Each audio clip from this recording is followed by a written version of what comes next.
Let's do some finger weaving. All you need are some stretchy little elastic loops to make these. They're what you would use for a potholder loom. And so you start by putting one finger in, twisting it, next finger, twist. So you're just twisting back and forth as you go, putting them over your 4 fingers. And then you're going to need to take your next loop, do the same thing. You put it over and twist it. It doesn't matter if you twist forward or backwards, you just need to twist each time. Then, once you have 2 rows on your hand, you take the bottom row and lift it up over the top row. You want to be careful that you don't grab both rows. Oops. Nope, just put it back on if you make a mistake.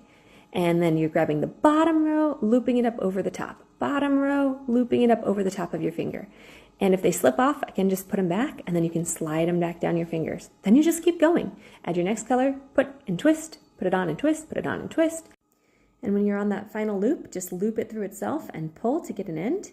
And here's what they look like when they're long and finished. Yay!